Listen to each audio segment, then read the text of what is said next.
And welcome back, everyone, to the CNN Town Hall event live from Saint Anselm College, right here in Manchester, New Hampshire. I'm Don Lemon. Thank you so much for joining us. Please welcome to the stage right now, businessman Andrew Yang. Hello,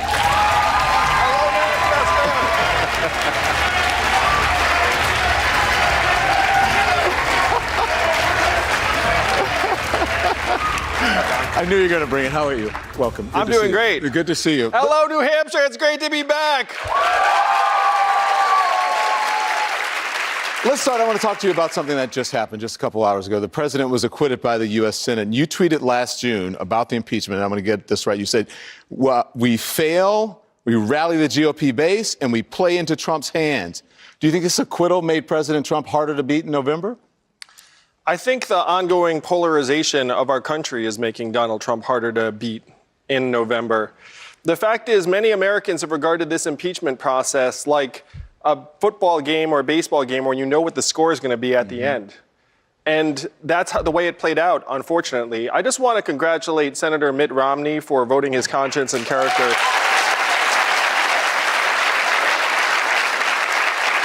But he was the lone Republican to do so, which was disappointing but not wholly surprising. We have to bring the country together, solve the problems that got Donald Trump elected in the first place. That's how we're going to defeat him in the fall. So I see you're wearing your math pin.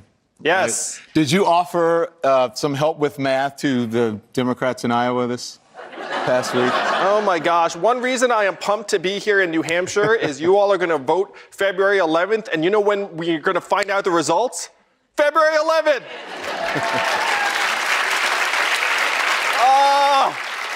So I guess that's a no? I feel for the Democrats and the people of Iowa, but the fact is this was really an avoidable error that shot the party in the foot. And it's going to be harder to convince Americans that we can entrust massive systems with government if we can't count votes on the same night in a way that's clear, transparent, and reliable. Yeah. So listen, I know not 100% of the count is in, but let me ask you, since we're talking about Iowa, you got 5% of the vote in Iowa during the first round, but you weren't viable in many precincts, which means you earned about 1% of the state delegates equivalent. What happened? What do you think? Well, 5% was about where we were polling when we went in, but Bill Clinton got less than 3% in Iowa in 1992. He went on to do great here in New Hampshire and become president for 2 terms. We're hoping we can follow in his footsteps. All right. Thank you. So let's move over a little bit this way. So there we go. Thank you very much. Oh, sorry, Don. I just want to make sure you're in your light, and that you're in your best light. So let's go to the audience. So I want to bring in Hannah Robinson. She's from Bow, New Hampshire. She works in philanthropy and is still undecided in this primary. Hannah, what's your question? Hi, welcome to New Hampshire. There's a shortage of skilled workers, but few ways to obtain a credential without incurring debt. Both traditional aged and adult students must find a career path that provides a good salary and advancement opportunities. Many are given false promises due to unfair recruitment practices at for-profit institutions, resulting in significant student debt and no credential. How do you address this problem and help grow the workforce? Thank you for this question, Hannah. This is something I'm very, very passionate about because we have millions of unfilled jobs in this country that are left wanting for workers with the right technical skills and training to fill these jobs. And many of these jobs are very solid, stable, lucrative, middle-class jobs.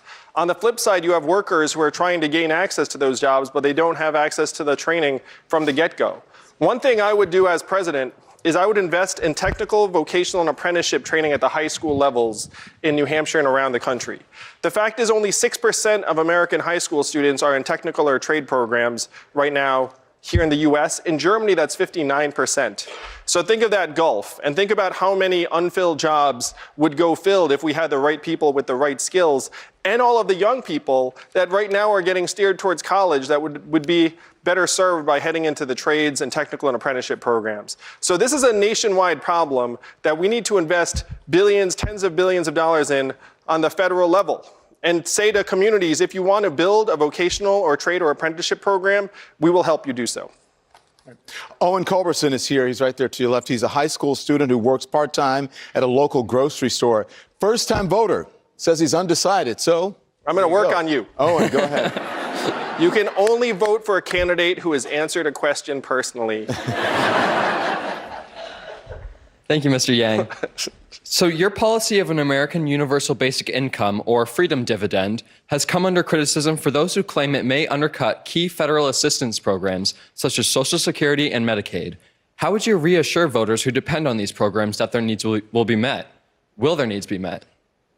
Well, thank you for the question. As most of you know, my flagship proposal is a Freedom Dividend of $1,000 a month for every American adult starting at age 18. So how old are you now? I am 17, going on 18. Oh my gosh. So imagine your 18th birthday, President Yang says Freedom Dividend time, and you're getting $1,000 a month. Everyone in your class getting $1,000 a month. And your senior year in high school, you have a financial literacy class to help you decide how you're going to make use of this income when it starts coming in. This would be a game changer and actually make it so our economy works for young people, because right now we have to face facts. We are stacking the deck against our young people much more seriously than has ever been the case in this country. If you were born in the United States in the 1990s, you're down to a 50-50 shot of doing better than your parents, and it's declining fast. So we need to turn that around for you and your generation. The last thing I would do is want to take resources away from Americans who are relying upon existing programs. I want to do more for Americans. I want to build a foundation that we can all be confident in, and then continue to build a structure on top of that. So the last thing I would do is reduce existing benefits. I want to add to them to make sure we can live the kind of lives that we deserve here in this country. All right. Chris Potter is here. He's a community organizer. He's for rights and democracy. He's from Manchester, and he says he's currently undecided as well. Hi, Chris. Hey, Mr. Yang, welcome back to New Hampshire. Thanks for being here. Thanks, Chris. I absolutely love New Hampshire. This is my home. It is under threat from climate change, though. We already have regularly sunny day flooding on the seacoast. Our winter sports industry is under threat. I'm worried that our whole ecosystem will be destabilized within my lifetime. So given that fossil fuel use is the primary driver of climate change, what will you do to phase out fossil fuels as quickly as possible? Well, thank you for the question, Chris. I actually went to high school here in this state. I graduated from Phillips Exeter Academy in 1992, and my first time skiing was here in the state. So when you talk about how transforming climate is actually going to gut some of the tourism industries here in the state, those are actually some of my fondest childhood memories. Climate change is devastating regional economies right here in New Hampshire. When I was in Portsmouth, I saw buildings that were flooding regularly. I saw a shrimping business that was shrinking fast because the warming waters are killing the shrimp. So we have to acknowledge that we're already on the curve of climate change. When politicians talk about preventing climate change, I get frustrated because you can't prevent something that is already here and having disastrous effects around the country. So I would zero out the billions and billions of dollars of subsidies that are going to these fossil fuel companies that are way past their sell-by date. I would take those subsidies, move them to wind and solar, and then I would put a price on carbon immediately so that polluters actually have to pay into a system that will help reduce emissions. The toughest part of this, Chris, is that the United States of America is only 15% of global emissions. So even if we were to aggressively get our emissions down, you're still going to face a warming planet over time because 85% of emissions are coming from outside our borders. And what's happening in Africa right now is that China is showing up with coal-burning power plants and saying, "What do you think?" And then what is the African government saying in response? Yes, I'll take it, because they don't care about emissions. They just want energy as cheaply as possible. So if we're going to get our arms around this problem in a realistic way, we have to be at that table with the African government saying, do not take this coal-burning power plant, take these solar panels instead, and we will subsidize them to the level where it will be a no-brainer for you. That's the direction we need to go, and that's where I would lead as president. You got two young sons, right? How old are they? Yes, I have two young boys, Christopher and Damien. They're 7 and 4. Okay, so they're going to be dealing with the climate crisis more than our generation. Do you talk to them about it? And if so, how do you do that? I have not talked to them about climate change yet. My kids are kind of oblivious, honestly. I tell them that Daddy has a very big deadline on Tuesday. He'll be traveling. So right now, they don't even know that I'm running for president or have a real understanding of what that means. But are you going to talk to them? Because this is something that you'll have to talk to them, like, you got to talk about the birds and the bees. You're probably going to have to talk to them about climate change. Have you decided? Have you thought about that? Don, where do you get these parenting camps? It's like birds and the bees. My kids are 7 and 4. What are you talking about? I think at this point, many children will be exposed to lessons about climate change during their school, in elementary school, grade school. But if they don't know by the time they get to a certain age, of course I'll sit down with them and let them know that we have left them a total mess and we are sorry, and Daddy's going to do his best to clean it up for them and every other family in this country. All right. Sophia Menke is here. She is you're a student, let's see, student here. I'm not sure if she's what year you are, but she's a student here at Saint Anselm, and she's undecided, by the way, so there you go. Welcome to New Hampshire. Well, welcome back to New Hampshire. Thank you, Sophia. If you had to choose between economic reform and social reform, which one would you pursue? I love this question. So to me, both of these things reinforce each other in various ways. So let's say you wanted to improve educational outcomes in the United States of America, which all of us want to do. One thing you could do is invest in schools, which we should obviously do. We should pay teachers more. A good teacher is worth their weight in gold. But then when you look at the data, you find that 2/3 of our kids' educational outcomes are based on non-school factors like parental income, parental time spent with them at home before they show up to school, stress levels in the household. So if you were to put money into that family and household, you would actually be enhancing that child's ability to learn when they show up to school. So the reason I point this out is that social goals often are related to economic goals, where if you put more money into families' hands, you can actually do things like improve graduation rates, improve mental health, decrease domestic violence, things that we would feel very strongly about. And one thing I am confident of, New Hampshire, is that it's easier to amend and modify our capital flows in this country than it is to get into people's minds, bodies, souls, and somehow change their attitudes about each other. Like, if we get the economics right, then I believe many of the social problems that we care so deeply about will actually change along with our balancing out an economy that's become the most extreme winner-take-all economy in the history of the world. And it's going to get more extreme as we go on unless we change it right now. And that's why I'm running for president. Look, let's talk a little bit more about the economy, because there's a new poll that was out yesterday from Gallup. 63% of Americans approve of how this president, President Trump, is handling the economy. That is a high for him. How do you run against that? Well, when I talk to families here in New Hampshire, they know that we have record high corporate profits right now in the United States. What else are at record highs in the United States right now?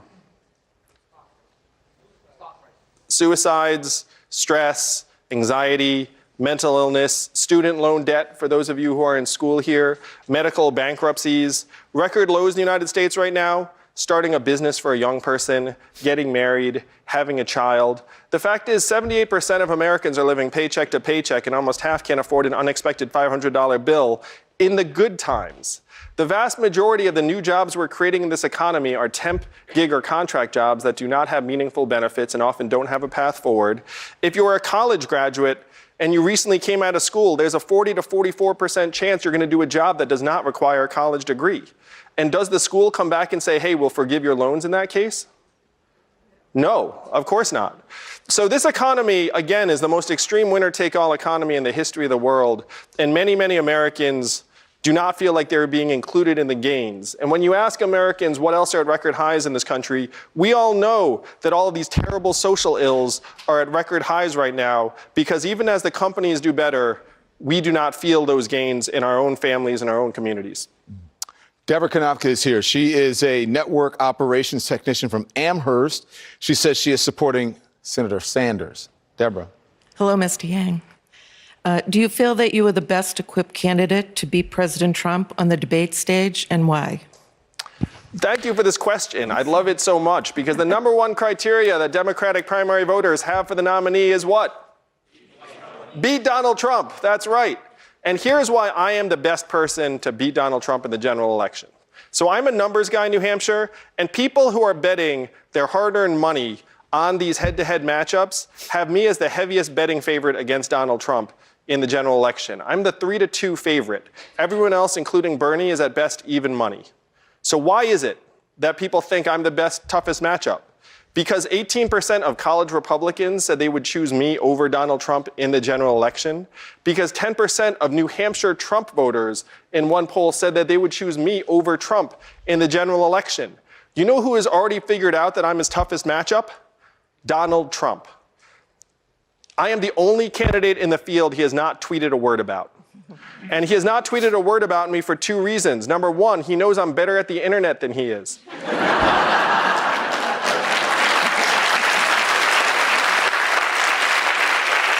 And number 2, his most potent attacks are that you're a corrupt DC politician and none of this stuff works on me.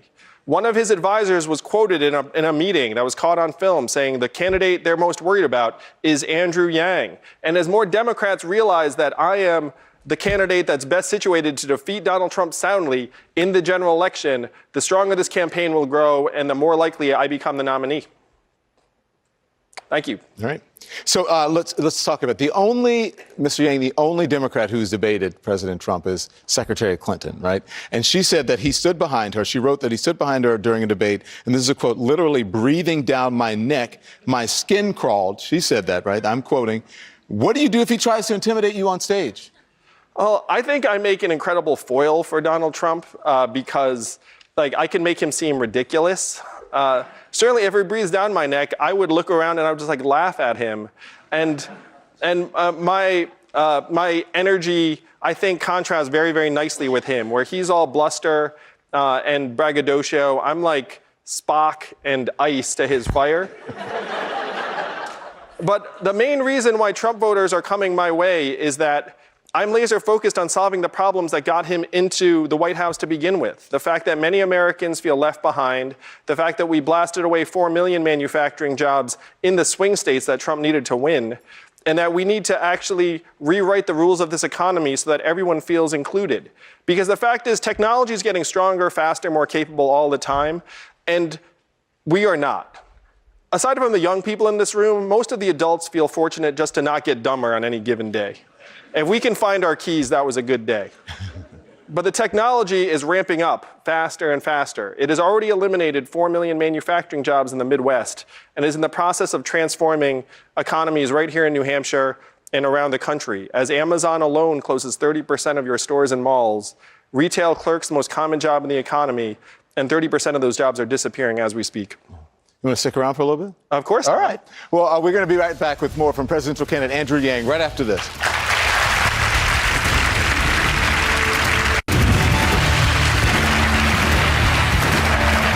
Welcome back, everyone, to Saint Anselm College in New Hampshire.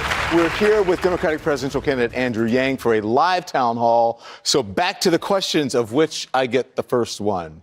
You and Dave Chappelle, buddies, right? Comedian Dave Chappelle recently endorsed you. He is now performing comedy shows for you in South Carolina. You recently posted a video introducing yourselves as Jackie Chan and Chris Tucker's Rush Hour, right? Yes. Why do you think you guys made a connection? Well, Dave sees what's going on in our country and knows that we need to do better for our families and our communities. He actually texted me right before I came on stage. He's excited about trying to pull the country together, and I'm thrilled that he's part of the Yang Gang. He may be one of the coolest members of the Yang Gang, which is very high praise because there are a lot of cool members, including my wife. You just name drop. I just texted Dave Chappelle. Yeah. He's been one of my favorite entertainers for years. So getting to know some of these people and realizing they're even better in person as human beings than they are entertainers is a real privilege. Yeah. And you think it helps with someone like him? Well, you have thousands of people show up and then have him sing your praises. I mean, that can only help, right? Yeah. Yeah. They say people often learn through comedy, right? The truth is often spoken in jest. People learn things through comedy. It's easy. It's more palatable. It goes down easier, right? When someone's not preaching to you. I mean, if you look at people like Trevor Noah and Jon Stewart and John Oliver, I think that comedians are some of our foremost thinkers and educators at this point. And that may or may not be the best thing for the country, but here we are. It's 2020. You have to, you have to use what you have out there in terms of reason and humanity. All right, cool. Let's bring in the audience back in. Emma Goulet is here. She's a student at Saint Anselm College, and she is still undecided as well. Hi, Emma. Thank you, and welcome to Saint Anselm. One of you should just pretend to be for me. So sorry. Kidding. Totally fine. That's my job, is to take you from undecided to actually supporting me. So, Emma, I'm just kidding. Well, maybe. So voters today are faced with the difficult challenge of discerning truth from political spin. And making matters worse, social media has brought new opportunities to target individuals with carefully crafted messages designed by social scientists to sway their opinion. So what actions would your administration take to ensure that the citizens have access to accurate information about their government in order to make informed decisions? Thank you for this question, Emma. It's crucial. One thing I would do immediately is hold Facebook to the same standard as cable news networks, where they have to actually verify the truth of a political ad on their network.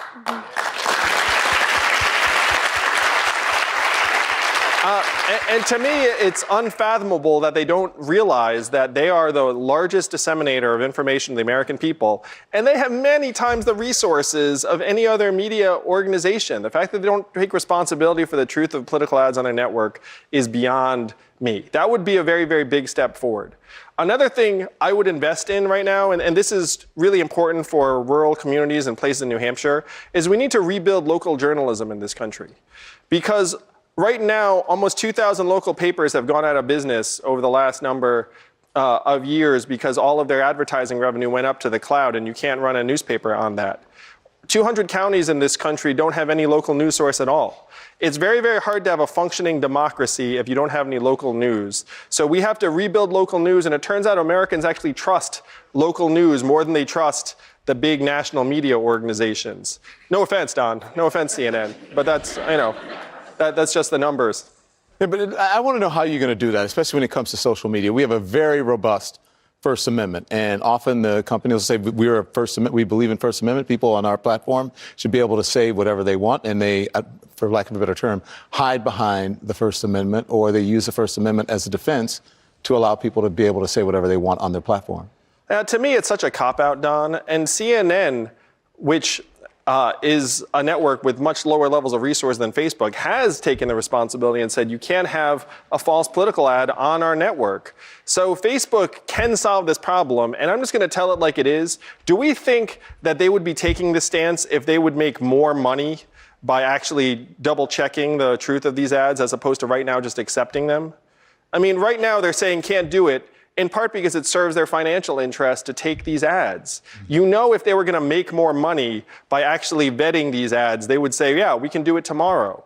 So we need to make Facebook own up to its responsibility as a mature company and get away from this total cop-out that they're like, we're not a publisher, we're a platform. Are you kidding me? You're the biggest publisher in the world today, and you need to start acting like it. You need to start acting like a grown-up company. Does that go for Facebook and Twitter? For all social media, yes? Yes, it does. And Twitter actually already said they weren't going to do it. So if Mark Zuckerberg or whoever that runs Twitter, if they're watching, especially Mark Zuckerberg, what do you say to him right now? Say, Mark, your company is contributing to the disintegration of our democracy. If you're an American and a patriot and you care about the country your kids will inherit, then you need to have Facebook step up and say there will not be untrue political ads on your platform. You said you're going to make them. You said you're going to make them. What do you mean by make, Mr. Yang? Well, my first preference is to sit down with a major organization like Facebook and say, hey, do the right thing. But if they don't want to do the right thing, then we have a legislature for a reason. We should just pass a law saying Facebook should not have verifiably false political advertisements on their platform. And if they do, then they should pay a penalty accordingly. All right. Back to the audience. James Beaudry, he is on the board of Saint Anselm College, Democrats, and he says currently he is supporting Mayor Pete Buttigieg. This will be an ongoing joke for the rest of the town hall. So my question is, teen suicide is on the rise in the United States. What would you do to make sure that teens and young adults get the mental health care that they need to prevent these tragedies? Thank you for this question. I am so passionate about addressing the mental health crisis in our country. My brother's a clinical psychology professor, so I know that we can do much, much more for people who are struggling. We need to invest in counseling and therapists at the high school level at a minimum, make it so that if you do have struggles, you have a resource you can go to. I'm going to tie back in technology to this phenomenon because the mental health crisis we're seeing among young people right now, anxiety, depression, antisocial impulses, spiked when we got smartphones and social media apps into teenagers' hands. And I was a very awkward, introverted 12-year-old kid. Not that you can tell now, I don't know. But when I was 12 years old, if I went home and closed the door, I felt like I was alone. Today, if you're 12, you close the door, you feel like your classmates are still in the room with you because you can take out your phone and see what they're talking about and saying at every moment. You know who doesn't let their kids use these social media apps and smartphones? The folks in Silicon Valley who made millions of dollars off of them.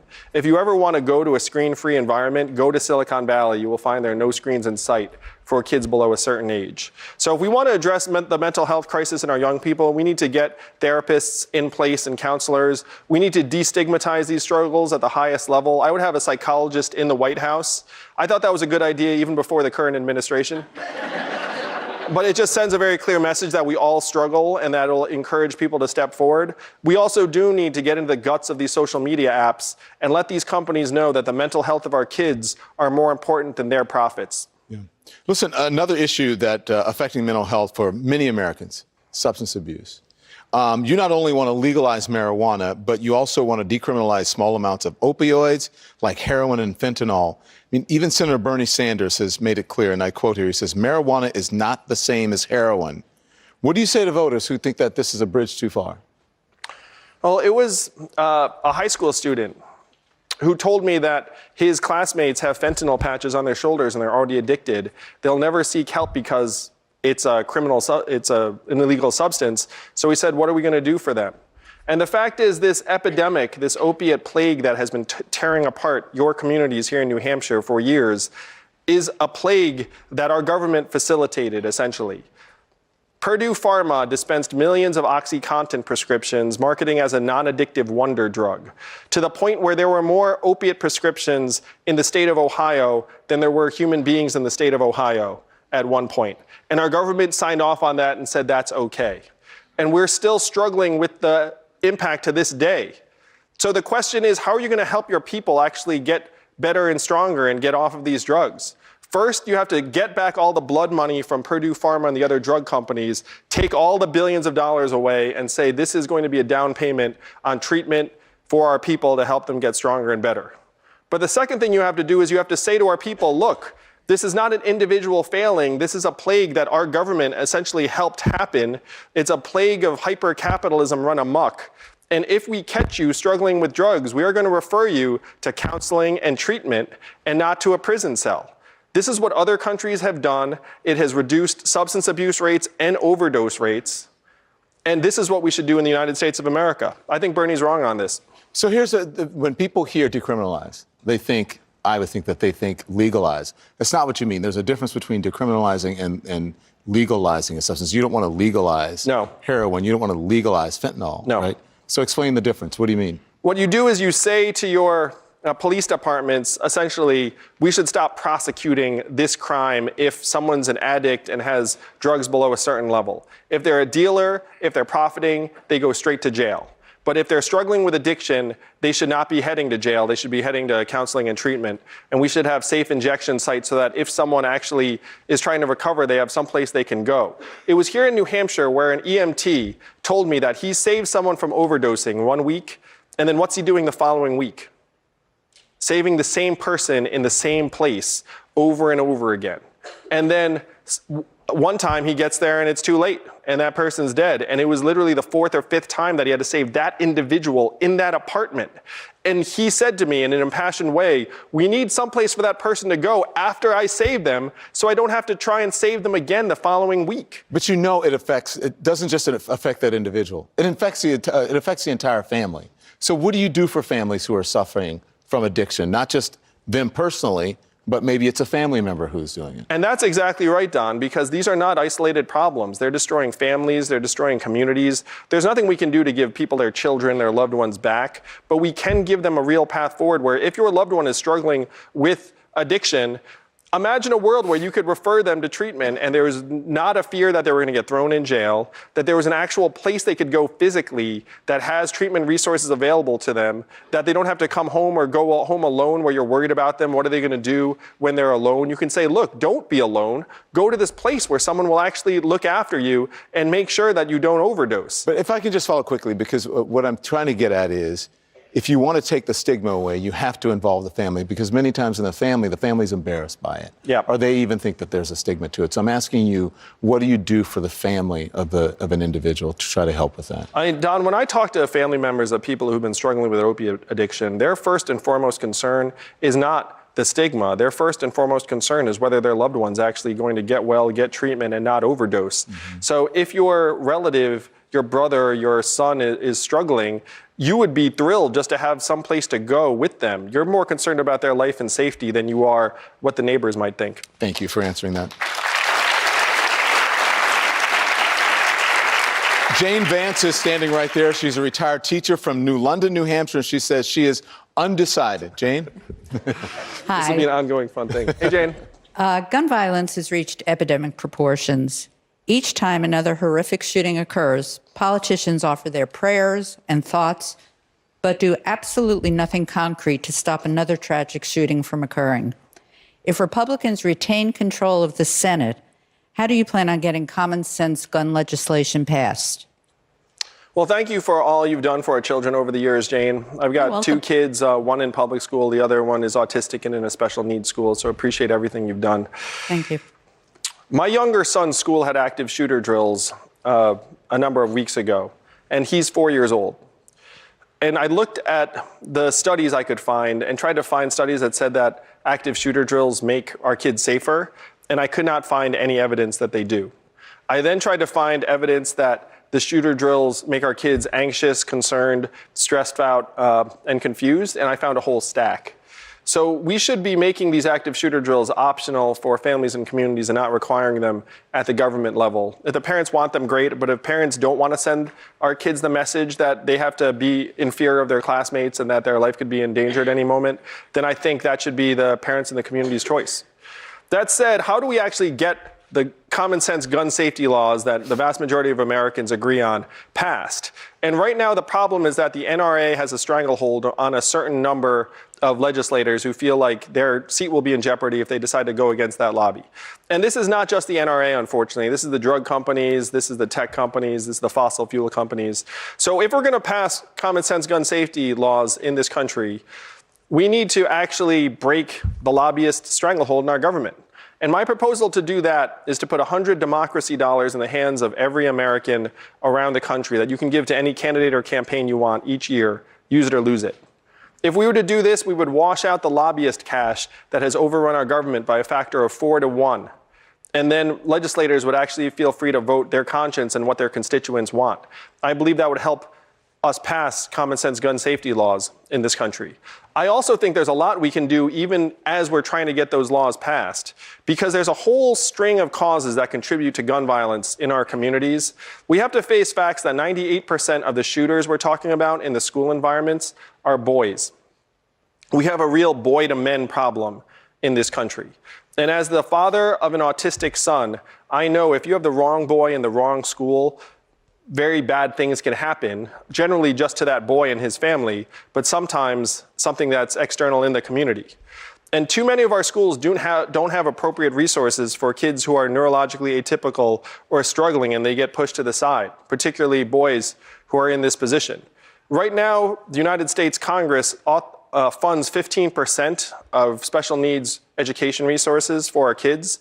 I want to take that to 100% and get this burden off of communities. I want to invest in a mental health infrastructure. I want to try and decrease the supply of guns in our country through a perpetual evergreen buyback that is in effect. So anytime a gun owner wants to sell a gun, they can just sell it back to the government to try and get the supply down. And then I want to offer every gun owner in the country a complimentary personalization upgrade where only they can fire the gun based upon their palm print and the size of their hand. This way, if the gun gets, let's say, taken by their kid, then it's useless because they can't fire it. And if you're a gun owner, you actually kind of like this personalization upgrade because it makes your gun cooler. It's like a James Bond personalization. You know, like show your friends, being like, only I can fire this. But it also makes us all safer. So there are things we need to do to try and attack the gun violence problem at every level, from our families, our schools, our mental health infrastructure, the supply of guns. But you're 100% right. It needs to start at the top. We need to break the stranglehold of the NRA on our legislators and get them to vote along with the will of the American people. Yeah. Can we talk about, as I'm standing here listening to you, you're being very open about your son with autism. As a parent of a child with autism, how will that inform you as president in terms of policy, in terms of how you conduct yourself, the message that you send to parents and for people who are dealing with autism? Well, what I say is that special needs and autism are the new normal in our country. How many of you have someone in your family or community with special needs or autism or is neurologically atypical? Look, just about every hand went up. And so we have to stop pretending that there's normal and then there are people in this category of special needs and autistic, because it's the new normal. And I love my son to death. I'm very, very proud of him. I'm not the first presidential candidate to have autism in my family, Don. But for whatever reason, I'm the only one to talk about it openly. And I think that's very, very positive in terms of moving our country in the right direction and being able to support families and communities to a much higher level. Because if you intervene with the right resources at the right stage of development of many of these children, you can actually make a world of difference. And it's the kind of thing where this investment can yield dividends for decades. We should be making those investments in our kids here in this country right now.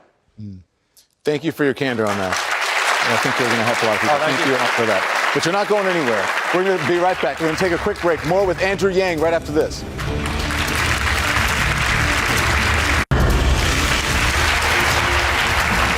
Welcome back, everyone. We are live from New Hampshire with Andrew Yang. Thank you, sir. Let's start with this. Sports.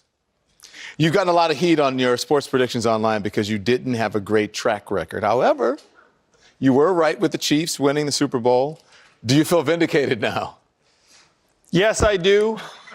If you want to make a lot of money, just follow Andrew Yang on Twitter. I will pick the right sports team 51% of the time.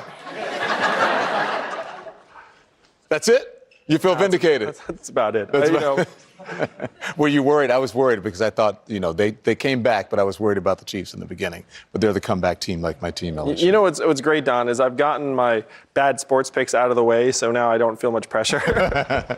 You've got several unconventional issues on your website: regulating online poker, empowering MMA fighters, and eliminating the penny. Are those issues that you wish were getting more attention in this race? No, I mean, they're relatively minor in the scheme of American life, but I'm going to use the penny as an example. Did you know it costs more than 1 cent to produce each penny? It's bad for the environment. We're spending $25 million on producing pennies, more than they're worth. And who wants to get stuck behind that person in line? I don't.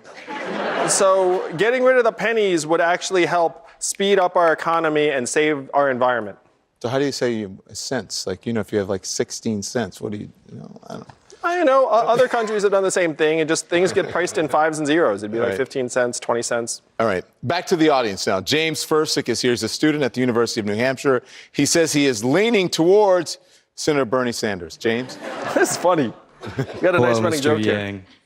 My question is, as seen throughout the last decade, the internet has exploded in all facets, imaginable and not. In today's online world, the most sought-after information is personal data. Where you shop, what you buy, where you live, what you watch, all of this information being recorded by companies such as Google. How will you, as president, protect American citizens' privacy in the digital age, and specifically, how will this be applied within your national security agency? I love this question so much because this is one of the foremost issues of our time that we are not properly even thinking about addressing. So what do you do when you sign up with a technology company and you get that big agreement and it says, I agree, and then submit? How many of you read that agreement? None of us reads that agreement. We just click, I agree, and we just hope for the best. And then that company ends up selling and reselling our data to the tune of billions and billions of dollars a year. Our data is now worth more than oil. Think about that for a second. Our data is getting sold and resold over and over again, and we're none the wiser, and we're not seeing a dime of it. So to me, New Hampshire, this is a crucial issue. We have to say that our data is ours. And if we choose to share it with a technology company, that is fine, but it is still ours, and we should have a bill of rights around our data. Number one, you have to tell us every time you do something with it. There needs to be an audit trail. You need to say, look, I sold it to them, I resold it to them. Number two, we need to share in any value you're receiving for our data. If you're going to get money from our data, then we deserve a cut. Number three, we can change our preferences and turn this off whenever we want. Because again, it's our information, and just because we decided to share it on your platform for a certain period of time should not be some kind of lifelong commitment that we can't undo. Our information should still be ours. If we do not make this kind of move, then we're going to continue to be frankly, in position where these tech companies can know us better than our best friends and family know us, and can help lead us to make decisions that we think we're making, but we could be led there by literally dozens or hundreds of images and messages and digital breadcrumbs. So as president, I would champion a privacy set of rights that Americans must enjoy, because right now we are getting completely outgunned by these technology companies. We have no negotiating power. Again, we just hit I agree and just hope for the best. In America, New Hampshire, the best is not happening. We have to make it so that our government is actually a counterweight to these technology companies and looking out for us and our data rights. And right now, our government is completely behind the curve on these technology issues. We are 25 years behind. How can I say that with such precision? We got rid of the Office of Technology Assessment in 1995. So Congress has had no independent guidance on technology issues for 2.5 decades. Think about everything that has happened in the last 25 years. As president, I will speed up our government, get it fighting for us, and that includes our data rights and our data dignity. Noelle Honan is a student here at Saint Anselm, and she is currently undecided. Noelle? In the wake of the assassination of General Soleimani, how would you have handled the situation differently than President Trump? The quote that struck me the most in the wake of the killing of General Soleimani was a UK official who said the purpose of having allies is so we can surprise our enemies, not each other. 75% of Americans want nothing to do with war with Iran. Our killing General Soleimani was a disproportionate step in the conflict between us and Iran that led us to the brink of war. Again, a war that virtually no American wanted any part of. So I would never have put us in that position in the first place. I would certainly never escalate conflicts based upon a provocative action that was not commensurate with what had happened before. I would tear up the AUMF and return the power to declare war back to Congress where it belongs in our Constitution. The Congress clearly has the ability to declare war in our Constitution, but Congress has given up that authority to the executive branch for the last 19 years and counting. We have to return to first principles and say that it should be an act of Congress to declare war, and then invest in diplomacy and alliances around the world so that our allies know that we're not going to act abruptly or unilaterally without being in partnership with them. Is this every strike you're going to consult with Congress before you do it? Well, I'm going to, again, tear up the AUMF and say, look, if we're going to declare war, it has to be an act of Congress. Clearly, if there's some event overseas that requires some small-scale retaliation that's not a full-fledged act of war, then that's within the scope of the executive branch. But if it's going to be a multi-year commitment or an act that is going to bring us towards a significant commitment, it should be an act of Congress and the American people. So that's where you draw the line, if it's a multi-year commitment, if it's a larger commitment. Or if it is an effective declaration of war. Okay. Let's bring in Rich Bruno now, retired transportation services manager from Goffstown, who is still undecided. Rich? Thank you. Thank you, Mr. Wang, for taking my question. I am very concerned, just like many Americans are, about the amount of money that flows into national elections. And I'd like to get your position on a campaign finance reform, position on Citizens United. How would you change things, if you would, as far as campaign financing? We need to publicly finance elections. There are many, many things we should do to improve our democracy. Every Democrat believes we should overturn Citizens United that has allowed dark money into politics. The two tough truths around this: it requires a supermajority to overturn Citizens United, and corporate money ran our elections and our government before that ruling. It just became more extreme afterwards. So again, my proposal of $100 democracy dollars in the hands of every American would go an incredible distance in helping line up the American people and the money. Because if you get 10,000 Americans behind you who give you $100 democracy dollars each, that's $1 million. And so you can listen to the American people instead of the big corporations and the lobbyists. But we should have ranked choice voting in this country so that people can actually vote the way they want and then not be worried about, quote unquote, wasting their vote. We should have Election Day be a national holiday. We should automatically register new voters to make it easier for people to register to vote instead of having these obstacles. It does begin and end with the money in politics, though. And again, the best way out is for us to publicly finance these elections through a Democracy Dollars program so that anyone who wants to give to a candidate has $100 free to do so. If you did that, you would see elections transform overnight. And one thing I want to comment on briefly, I think candidates who say we should abolish the Electoral College, one, it would require literally like a dozen states to shoot themselves in the foot and say they don't want that kind of power anymore, which is a non-starter. But two, it would end up disadvantaging rural areas because you would just campaign in major media markets, and that's not what the framers of the Constitution intended. Do you want presidential candidates just going to New York, LA, Boston, San Francisco, and just ignoring every place else? So we have to work with the system we have and reform it. The biggest step we could take is have public financing of elections by putting money into your hands. Let's turn now to Christine O'Neill. Christine O'Neill is a mother of 3 from Deerfield who says she's supporting Senator Sanders. Christine? Hi, Mr. Yang. If you become president, will you be actively tweeting in office? Will you be as active on Twitter as President Trump has been? Why or why not? Well, I think that President Trump tweeting has been very, very negative in so many respects, where he sends a tweet and then literally it like doubles as government policy or government communication the next day. And it's like, oh, I just notified you because I tweeted. And that's not the way government should operate. That's not the way government should run policy. So I think that presidents can take advantage of new media opportunities to communicate to Americans, the way that there was that radio fireside chat from Franklin Roosevelt. And so you can imagine like a digital version of that, where you have like a podcast or a long form interview from the White House and you disseminate information in that way. But I think Twitter is the wrong vehicle to deliver these sentiments, particularly when you can tell he's doing it late at night, he's just waking up, he's seeing something on cable news and he's responding in real time. It's not what you would want from a head of state or someone whose every word or deed can influence government policy for hundreds of thousands or millions of government officials. So that is, to me, not the right use of social media. We need to use it in ways that will actually help us reach the American people and not, frankly, raise alarm bells in our country and around the world every time someone sends the wrong tweet. Yeah.